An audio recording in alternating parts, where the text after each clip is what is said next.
আপনারা জানেন যে পবিত্র ঈদ উল আজহা সমাগত এবং পবিত্র ঈদ উল আজহা মুসলমান ধর্মাবলম্বীদের জন্য একটি অত্যন্ত গুরুত্বপূর্ণ ধর্মীয় উৎসব। এই ধর্মীয় উৎসবকে কেন্দ্র করে নানা কার্যক্রম পরিচালিত হয় এবং এর মধ্যে ঈদের জামাত, পশু কোরবানি এবং পশু কোরবানির পরে যে চামড়ার কেনাবেচা এ সকল কার্যক্রম পরিচালিত হয়।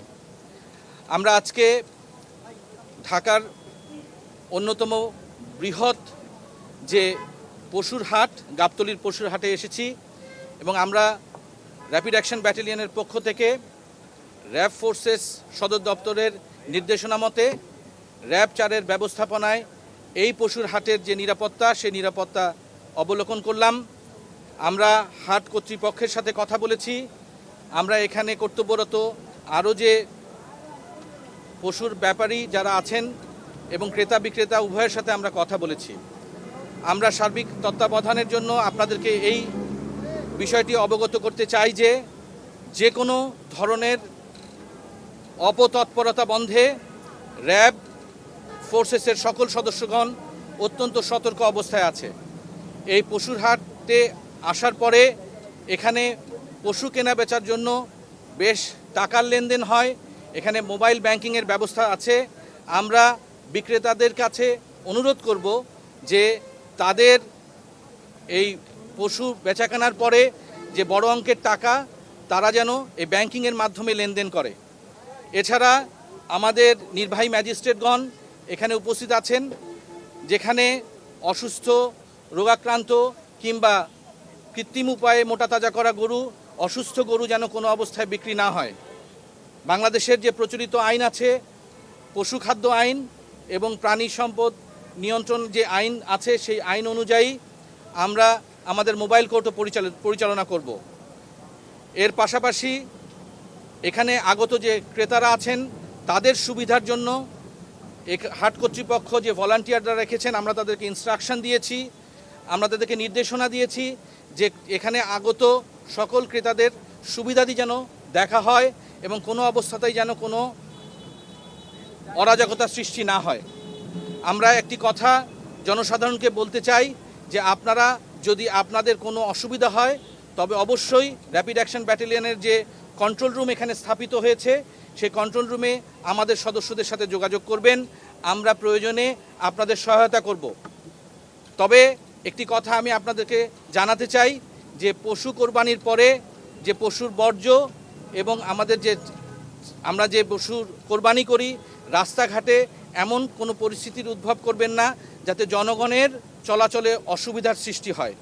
একইভাবে পশুর চামড়াকে কেন্দ্র করে যে ব্যবসা হয়, সেই ব্যবসায় মৌসুমি ব্যবসায়ীদেরকে আমরা সতর্ক করতে চাই যে চামড়া ব্যবসায় নিয়ে কোনো সিন্ডিকেটকে আমরা বরদাস্ত করব না এবং এই চামড়ার ব্যবসা নিয়ে যাতে এলাকার মধ্যে কোনো গোলমাল, কোনো হানাহানির ঘটনা না ঘটে সে ব্যাপারে আমরা কার্যক্রম চলবে এবং আমরা সতর্ক আছি এবং আমরা কিন্তু কঠোর অবস্থানে যাব। আমরা সকলে চাই যে পবিত্র ঈদ উল আজহা যেন সুন্দরভাবে আমরা পালন করতে পারি, আমরা ত্যাগের মহিমায় যেন উদ্ভাসিত হই এবং একে অপরের সাথে সহযোগিতামূলক যেন আচরণ করি। কারো অসুবিধা সৃষ্টি না করে একটি সুন্দর এবং আনন্দপূর্ণ ঈদ আমরা উপহার দিতে চাই। আমাদের র্যাপিড অ্যাকশন ব্যাটালিয়নের সদস্যগণ সার্বক্ষণিকভাবে তাদের ডিউটিতে আছে এবং আমরা সার্বিক নজরদারিতে রেখেছি যাতে কারো কোনো সমস্যা তৈরি না হয়, কেউ যেন কোনো অসুবিধার মধ্যে না পড়ে। এছাড়া আমাদের যান চলাচলে রাস্তাঘাটে আমাদের টহল টিম এবং স্ট্যাটিক টিম আছে, যাতে যান চলাচলে মানুষের অসুবিধা তৈরি না হয়। আমি ক্রেতা বিক্রেতা উভয়কে এজন্য অনুরোধ করব এবং আপনারা এ ব্যাপারে সহযোগিতা করবেন। সবাই ভালো থাকুন, সুস্থ থাকুন, একটি আনন্দপূর্ণ ঈদ উদযাপন আমরা করি এবং সবাই যেন ঈদের এই আনন্দ ভাগাভাগি করে নেই। সকলকে ঈদ মোবারক। ভাই, এই হাটে আমরা যেটি জেনেছি যে গরুর প্রতি যে জায়গা, একটা গরু দাঁড়ালে পরে সেই জায়গার একটা ভাড়া নেওয়া হচ্ছে যারা গরু নিয়ে আসতে হাটে তাদের কাছ থেকে। আমরা যে ইজারার যে নিয়ম অনুযায়ী তারা ইজারা নিয়েছেন, আমি ইজারাদারদের সাথে আপনার বিষয়টি নিয়ে কথা বলবো এবং যাতে ব্যাপারীরা কোনো অসুবিধায় না পড়ে এই ব্যাপারটা আমরা তাদেরকে জানাবো। আপনি যে পয়েন্টটি আমাদের কাছে তুলেছেন, ইনশাল্লাহ আমরা এই বিষয়টি দেখব। আরেকটি বিষয় আছে, সেটি হচ্ছে যে হাটের কোনো নির্দিষ্ট সীমানা নাই, অনেক জায়গায় আবাসিক এলাকা পর্যন্ত ছড়িয়ে গেছে, যেমন তেজগাঁ হাট মেন রোড পর্যন্ত আসছে, বনশ্রী হাট সেটি আবাসিক এলাকার ভিতরে চলে গেছে। আমরা এটা সিটি কর্পোরেশনের সাথে আমরা এটা আলোচনা করব এবং এ ব্যাপারে আমি জনপ্রতিনিধিদেরকেও আহ্বান করব যে তাদেরও একটি নির্দিষ্ট দায়িত্ব আছে, তারা যেন এই ব্যাপারে উৎসাহিত হন এবং তারা যেন এই ব্যাপারটি দেখেন। আর কিছু যে আমরা উত্তরা এবং যাত্রাবাড়ি থেকে দেখেছি যে গরুর ট্রাককে জোর করে অন্য হাটে ঢোকানো, অর্থাৎ জোর করে একটা হাটে ঢুকিয়ে নেওয়ার বিষয়, এবং এই ঘটনা আপনি জানেন যে উত্তরে একটি মামলাও হয়েছে।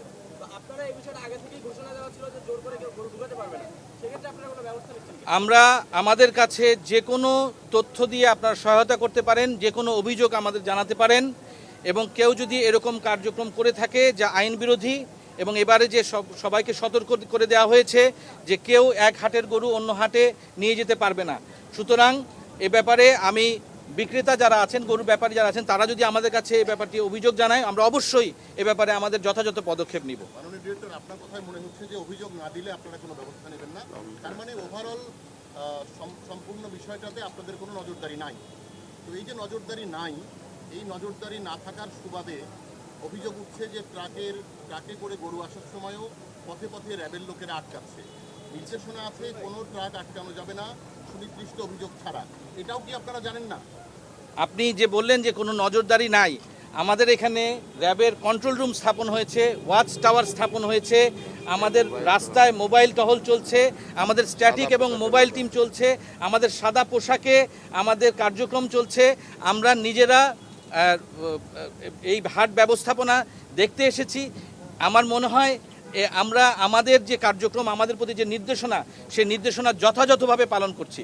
সো এরপরেও যদি আপনাদের কোনো অভিযোগ কিংবা কোনো তথ্য থাকে, আপনারা স্বাগতম, আপনারা আমাদেরকে জানাবেন। আমরা ইনশাল্লাহ অবশ্যই আমরা সহায়তা করব, এতে কোনো সন্দেহ নাই। র্যাপিড অ্যাকশন ব্যাটালিয়ন 24 ঘন্টা মানুষের সেবায় ব্রত। আমরা সকলকে নিয়ে এই ঈদুল আজহা একটি সুন্দর ঈদ উপহার দিতে চাই মানুষকে। আপাতত এটুকুই, সবাইকে